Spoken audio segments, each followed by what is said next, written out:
Hello students, last time we started our chapter number 13, okay? And we started our exercise 13.1. It's a very easy exercise, ठीक है? And last time we completed our question 1 to 6. So today we are learning from question 7, okay? What is the question 7? Suppose 2 kg of sugar contains 9 into 10 raised to 6 crystals. How many sugar crystals are there in 5 kg of sugar and 1.2 kg of sugar? So 2 kg of sugar में कितने content है? 9 into 10 raised to 16. सो हम क्या करेंगे, देखो यहाँ पे 2 लिखा हुआ है, यहाँ पे 9 इंटू 10 रेस्ट टू 6 लिखा हुआ है, तो वो हम डिवीज़न में लिख देंगे, ठीक है, अप और डाउन. सो अब हमारे पास क्वेश्चन में क्या है, 5 kg शुगर, तो हमें पता नहीं है कि कितना है, तो हम उसे ले लेंगे x, 5/x. तो x को हम सब्जेक्ट करेंगे, ठीक है, तब क्या होगा कि x यहाँ चला जाएगा और 2 यहाँ पे चला जाएगा, ठीक है. सॉरी यहाँ पे क्या होगा, मैं फिर से कह देता हूँ, ये x है, ठीक है, तो x यहाँ पे चला जाएगा, यानी क्या हो गया 2x, ठीक है. और ये जो है यानी ये क्रॉस मल्टीप्लिकेशन है, ठीक है, दोनों क्रॉस हो गए. यहाँ पे x को अगर आप सब्जेक्ट बनाएंगे तो 2 है वो डिवीज़न में चला जाएगा और यहाँ पे आंसर है वो आ जाएगा. तो आपको क्या करना है, 9 5 45 और उसको 2 से डिवाइड करना है, तो यहाँ पे आंसर है वो आपको मिल जाएगा. 45 का हाफ 22.5. अब ऐसा सेकंड टाइम करना है. अब हमें क्या लेना है कि 1.2 kg ऑफ शुगर, तो हमें क्या लेना है कि ये जो लास्ट में आंसर आया है, लास्ट में मीन्स ये जो हमारा है 2 kg और 9 इंटू 10 रेज़ टू 6 वो एज इट इज़ रखना है. सिर्फ 5 की जगह आपको क्या लिखना है 1.2. तो अब ये हो जाएगा आपसे, ठीक है, आपको सिर्फ एक्सचेंज ही करना है, ठीक है, 5 के बदले 1.2. अब आपके पास है, Rashmi has a road map with a scale of 1 centimetre is representing 18 kilometre. She drives on a road for 72 kilometer. What would be her distance covered in the map? चलिए अब क्या करना है देखते हैं. रेशमी के पास रोड मैप के लिए एक स्केल है, सो उसने 1 सेंटीमीटर रिप्रेजेंट करने के लिए वहाँ पे 18 किलोमीटर तक, ठीक है, एक्चुअल डिस्टेंस क्या होगा 18 किलोमीटर. यहाँ पे आपको 2 डिस्टेंस दिए गए 18 और 72, ठीक है, यहाँ पे, और 18 किलोमीटर है तो उसके लिए यहाँ पे 1 सेंटीमीटर है, ठीक है, उसका डिस्टेंस है. तो फिर 72 है तो वहाँ कितना, तो आपको क्या लिखना है, यहाँ पे हम क्या ले लेंगे x ले लेंगे, ठीक है. तो अब हम कैसे फाइंड आउट करेंगे, देखो यहाँ पे देखो 18/1 और इक्वल टू 72/x. सो यहाँ पे हमने लिखना है x into 18 equal to 72. So x को सब्जेक्ट करेंगे तो यहाँ पे आंसर में हमें मिल जाएगा 4 सेंटीमीटर, ठीक है. अब है क्वेश्चन 9. क्वेश्चन 9 में क्या है, a 5 metre 60 centimetre high vertical pole cast a shadow 3 metre 2 centimetre. अब यहाँ पे सबसे पहले आपको ये क्वेश्चन थोड़ा सा लॉन्ग है, आपको करनी होगी कैलकुलेशन. यहाँ पे हमें क्या करना है, सबसे पहले यहाँ पे क्वेश्चन में देखना 5 मीटर 6 सेंटीमीटर, देखो यहाँ पे 5 मीटर 6 सेंटीमीटर. तो क्या करना है कि हमें जो कोई भी वैल्यू है वो हम सेंटीमीटर में ले लेंगे या मीटर में ले लेंगे.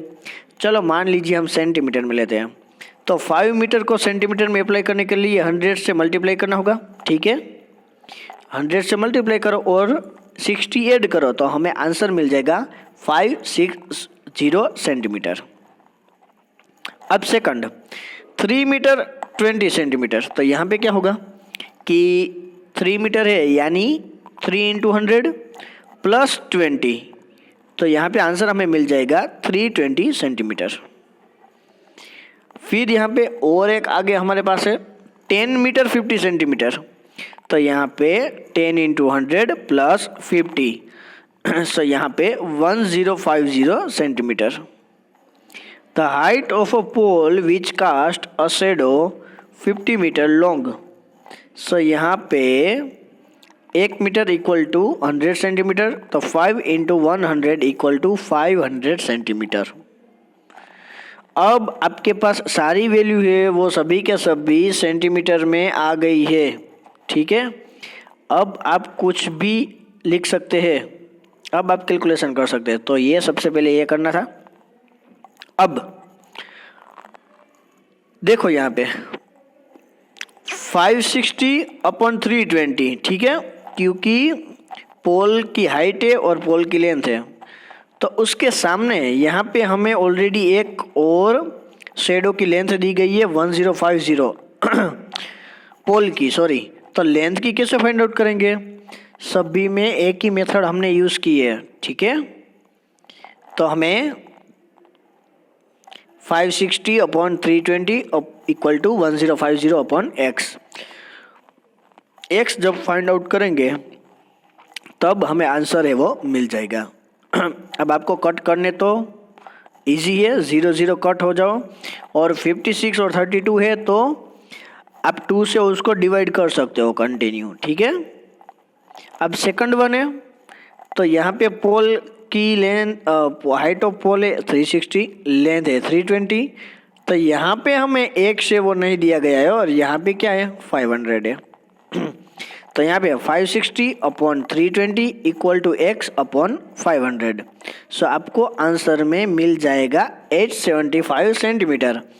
अब आपको इसके मीटर में कन्वर्ट करना है, तो हमें सिर्फ ऐसा कह देना है 8 मीटर और 75 सेंटीमीटर, ठीक है। तो ये होगा हमारा आंसर। अब है क्वेश्चन 10। अ लोडेड ट्रक ट्रैवल्स 14 किलोमीटर इन 25 मिनट्स। चलो, तो यहाँ पे लिख लेना है 14 किलोमीटर और 25 मिनट्स हो गया। If the speed remain the same, how far can it travel in 5 hours. अब देखो, अब 5 आवर्स को सबसे पहले मिनट में कन्वर्ट करो तो उसको 60 से मल्टीप्लाई करना होगा, ठीक है। 5 × 60 यानी 300 मिनट्स, तो यहाँ पे 300 लिख देना है, लेकिन हमें डिस्टेंस नहीं पता है, ठीक है। तो हमें क्या करना है कि वहाँ पे लिख देंगे x, 14/25 इक्वल टू x/300। सो यहाँ पे अगर हम मल्टीप्लाई करें, सिंप्लीफाई करें, तो यहाँ पे आपको x है वो इजी से मिल जाएगा। सिंप्लीफाई तो आपको खुद ही करना है, ठीक है। आपको सिर्फ अगर लास्ट डिजिट 5 है तो 5 से डिवीज़न कीजिए, लास्ट डिजिट इवन नंबर है तो आप 2 से डिवाइड कीजिए, आपको आंसर है वो मिल जाएगा। Exercise 13.2, which of the following are inverse proportion. तो हमें इसमें इनवर्स प्रोपोर्शन क्या है वो हमें बताना है। चलिए देखते हैं। First, the number of workers on a job and the time to complete the job. हमें नंबर चाहिए और हमें टाइम चाहिए, ठीक है, ये दोनों चाहिए। तो हमें कहना है कि ये इनवर्स है या डायरेक्ट प्रोपोर्शन है। तो मान लीजिए कि मान लीजिए नहीं, आंसर है क्या है इनवर्स प्रोपोर्शन। अब ऐसा क्यों? अब देखो यहाँ पे क्या लिखा हुआ है कि जॉब के वर्कर्स है और वो एक ही टाइम में कंप्लीट कर लेते हैं, लेकिन मान लीजिए कि अगर लेस वर्कर्स है तो टाइम है वो बहुत ज़्यादा लगेगा, या फिर ऑपोजिट, अगर वर्कर्स है वो मोर है तो टाइम क्या हो गया, लेस हो गया। तो इसलिए ये इनवर्स हो गया, ठीक है। सो ये इनवर्स प्रोपोर्शन नहीं है, सॉरी ये इनवर्स प्रोपोर्शन है, ठीक है। अब the time taken for a journey and the distance travel in a uniform speed. तो ये तो डायरेक्ट हो गया। अब देखो जितना भी टाइम है और जितना भी डिस्टेंस है वो एक यूनिफॉर्म स्पीड में जो भी है कुछ ट्रैवल हो रहा है, uniform speed means same speed, तो वो डायरेक्ट प्रोपोर्शन में है। Third one, area of cultivated land and the crop harvested, क्या ये सही है? याद कीजिए, चलो ये डायरेक्ट प्रोपोर्शन है, ठीक है। अब जो भी आप लैंड का जो भी आप कल्टीवेटेड करना चाहते हैं एरिया को, तो उनमें जो भी हमने क्रॉप, जो भी हमें यील्ड मिलेगी, वो जितने आपने क्रॉप लगाए होंगे उतनी यील्ड मिलेगी, ठीक है। ज़्यादा लगाएंगे तो ज़्यादा मिलेगी, कम मिलेगी तो कम, तो वो हमारे हो जाएगा डायरेक्ट प्रोपोर्शन, ठीक है। फिर fourth one, the time taken for a fixed journey and the speed of the vehicle. देखो, टाइम एक फिक्स जर्नी का कोई एक टाइम है और स्पीड है व्हीकल की, तो वो दोनों कैसे हो सकती है सेम? क्योंकि टाइम अगर लेस है तो स्पीड क्या होगी? ज़्यादा होगी। Time is less, speed is more, so it is inverse proportion. And the fifth one, the population of a country and the area of land पर पर्सन। अब ये तो आप भी कह सकते हैं कि ये सर इनवर्स प्रोपोर्शन है। क्यों? कंट्री की पॉपुलेशन कितनी सारी है और जो एरिया लैंड का है वो पर पर्सन है, वो डिस्ट्रीब्यूट किया गया है, तो ये तो पॉसिबल नहीं है ना, ठीक है। अगर पॉपुलेशन है वो इंक्रीज है तो लैंड जो पर पर्सन को मिलेगी वो क्या हो जाएगी? डिक्रीज हो जाएगी। पता चला आपको? इट मीन्स सभी में हमें जो रिलेशन है वही सिर्फ फाइंड आउट करने हैं कि इनवर्स प्रोपोर्शन में है या फिर लैंड प्रोपोर्शन में, ओके, ठीक है। अब क्वेश्चन 2 है, एक टेलीविज़न गेम शो है और उसमें ये सभी विनर्स है। सो उसमें प्राइज जो है वो है 1,50,000, ऐसे प्राइज है वो डिस्ट्रीब्यूट किए गए हैं। तो हमें पता लगना है कि कहाँ तक ये वैल्यू है वो जा रही है, मतलब अभी जिसको 4th नंबर है उसे क्या प्राइस मिलेगी, 5th नंबर है उसे क्या प्राइस मिलेगी, 8 को क्या मिलेगी, 10 को क्या और 20 को क्या। तो ये सिर्फ फाइंड आउट करने हैं। तो हम क्या करेंगे कि जो हमारी जो टोटल प्राइस है वो क्या है? 1 लाख, ठीक है। तो यहाँ पे हम लिखेंगे 1 लाख डिवाइड बाई 4, तो हमें आंसर मिल जाएगा 25,000। यहाँ पे divide by 5, divide by 8, divide by 10 और डिवाइड बाई 20, और आपको आंसर मिल जाएगा कि अगर 20 विनर्स है तो उन लोगों को सभी को 5,000 रुपीज़ का इनाम मिलेगा, यानी प्राइज मिलेगी, ठीक है। आपको सिर्फ डिवीज़न करना है। क्वेश्चन 3 है, Rahman is making wheel using spokes. He wants to fix equal spokes in such a way that the angles between any pair of consecutive spokes are equal. Help him by completing the following table. यहाँ पे number of spokes क्या है? 4, 6, 8, 10 और 12, ठीक है। अब यहाँ पे उन दोनों का एंगल क्या है? अब देखो 4 है तो उसका एंगल 90 होगा, 6 है तो उसका एंगल 60 का होगा। तो अगर नंबर ऑफ स्पोक्स 8, 10 और 12 है तो उसका एंगल क्या होगा? तो सबसे पहले हमें पता होना चाहिए कि टोटल एंगल है, ठीक है। टोटल एंगल है तो उसका टोटल सम क्या होगा? तो हमें पता है कि 90 × 4 यानी 360 होगा, ठीक है। अब हम क्या करते हैं कि यहाँ पे देखो क्या क्या फाइंड आउट करने, नीचे ले लेता हूँ। 8, 10 और 12 दिख रहा है आपको, ठीक है। 8, 10 और 12, 360 को 8 से डिवाइड करो, 10 से डिवाइड करो और 12 से डिवाइड करो, सो आपको आंसर है वो मिल जाएगा, ठीक है। अब यहाँ पे ये वैल्यू तो हमने यहाँ पे लिख दी टेबल में, ठीक है। तो यहाँ पे आपके पास 3 क्वेश्चन है, वो यहाँ पे लिखे हुए हैं। देखिए first question, are the number of spokes and the angles formed between the pairs of consecutive spokes in inverse proportion. तो हाँ, उसकी जो पेयर होगी और उसके जो एंगल्स होंगे वो इनवर्स होंगे, ठीक है। तो हम कहेंगे inverse proportion. Second one, calculate the angle between a pair of consecutive spokes on a wheel with 15 spokes. तो ये आपको क्या करना है, 360 से 15 को डिवाइड करना है और कुछ नहीं।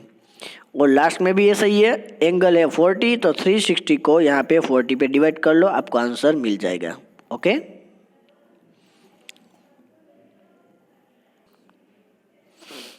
अब फोर्थ वन क्या है, एक बॉक्स है स्वीट्स का है, ठीक है 24 चिल्ड्रन है और they will get 5 sweets each, तो 24 इंटू 5 आंसर में क्या मिलेगा 120।